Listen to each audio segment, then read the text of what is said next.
Diceritakan di episode sebelumnya, Nampasip bersama Anandi yang tengah mengawasi para penari dari sebuah kamar hotel. Anandi bersama Sip terus memperhatikan para penari dengan cermatnya.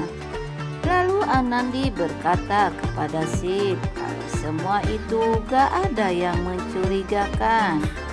Dan Sip pun berkata kepada Anandi, "Kamu harus bersabar, Anandi." Tapi tiba-tiba saja kamera tersebut mati.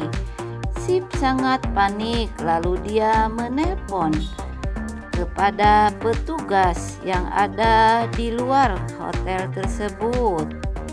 Sang petugas itu lalu memeriksa kamera dan dia berkata kepada Sip kalau dia tidak bisa memeriksa karena di sini banyak sekali orang.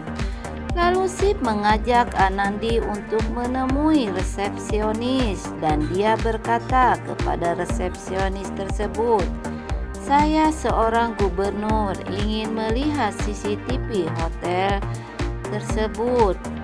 Lalu sang resepsionis mengantar ke tempat yang diinginkan oleh Sip.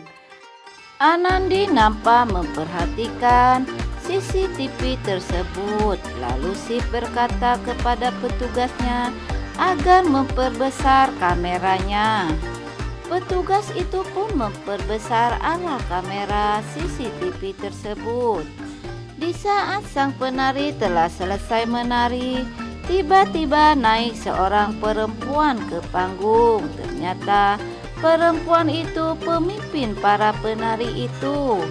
Tiba-tiba ada seorang lelaki hidung belang yang berkata kalau tarian ini tidak seru dan tidak menggairahkan. Sang pemimpin perempuan itu pun berkata, "Tenang, ini belum waktunya." Anandi menatap tajam ke arah perempuan itu. Lalu sang perempuan itu pun berkata lagi kalau ingin ditampilkan tarian itu, apakah Anda sanggup membayar kami semua? Lalu sang laki-laki hidung belang pun berkata kalau mereka semua sanggup membayar dengan harga tinggi seraya berteriak. Sip beserta Anandi terus memperhatikan percakapan itu semua. Lalu tarian yang diinginkan dikeluarkan oleh sang para penari wanita malam itu. Anandi sangat terkejut melihat itu. Dia sangat murka sekali setelah mengetahui semua itu. Nampasip mengajak Anandi untuk keluar dari ruangan tersebut.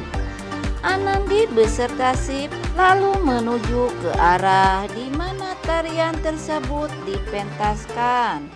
Nampak pimpinan itu tidak menyadari kehadiran Anandi beserta Sip. Setelah dia melihat, dia sangat kaget sekali atas kehadiran Anandi bersama Sip. Anandi hanya terdiam sambil menahan amarah karena dia merasa dibohongi oleh perempuan itu. Lalu para polisi itu mengacungkan pistol dan berkata, "Jangan bergerak, kami polisi." Semua nampak ketakutan dan para penari terdiam dan ketakutan. Perempuan itu tidak bisa berkata-kata sambil menatap Anandi. Dia terdiam. Anandi lalu mendekati perempuan itu dan tiba-tiba saja dia menampar perempuan itu. Lalu dia berkata, "Sungguh memalukan sekali kelakuan Anda. Dengan cara ini Anda mencari uang." Sang perempuan itu menjawab kalau dia terpaksa melakukan ini dan ibu tidak tahu dengan keperluan yang kami inginkan. Oke kawan semua, jangan lupa untuk tekan dulu tombol subscribe dan lonceng notifikasinya agar tak ketinggalan jalan cerita selanjutnya. Jangan lupa untuk like dan share. Anandi pun menjawab, kamu tidak perlu menjual para gadis ini. Perempuan itu pun meminta maaf kepada Anandi. Lalu si pun ikut bicara agar segera membawa perempuan ini ke kantor polisi. Nampak perempuan ini pun memohon kepada Sip agar anak buahnya tidak ikut ditahan. Dan dia berkata, biar aku aja yang bertanggung jawab atas semua ini. Sip hanya terdiam sambil menatap sang perempuan itu. Lalu mereka semua digiring menuju ke kantor polisi dan Anandi menyesali atas semua yang telah terjadi pada waktu itu. Singkat cerita, sementara itu di tempat kediamannya, Sanci beserta suaminya nampak mereka berada di sebuah kamar. Nampak suami tengah bekerja dan Sanci pun mendekatinya. Lalu sang suami pun berkata kalau menyuruh Sanci untuk segera tidur. Dan Sanci pun berlalu menuju ke tempat tidur. Saat Sanci tengah bersiap-siap tidur, tiba-tiba saja di bawah bantal Sanci ada sebuah kado dan Sanci pun mengambil kado tersebut dan dia pun tersenyum sambil menatap ke arah suaminya. Suami Sanci pun pura-pura tidak melihatnya. Lalu Sanci membuka kado tersebut. Ternyata sebuah gaun tidur berwarna pink. Dan Sanci pun memeluk suaminya dan sambil berkata, terima kasih sayang, aku sangat suka sekali dengan gaun itu. Dan sambil memeluk suaminya itu.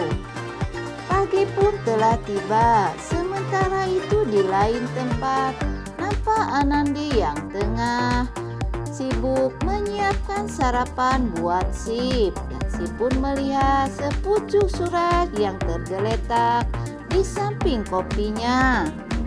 Lalu Sip pun mengambil surat tersebut. Anandi yang pura-pura sibuk tidak memperhatikan Sip.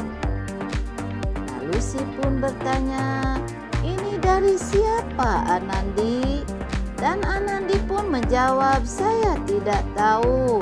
Lalu Sip pun membuka isi surat tersebut dan membaca isi surat tersebut.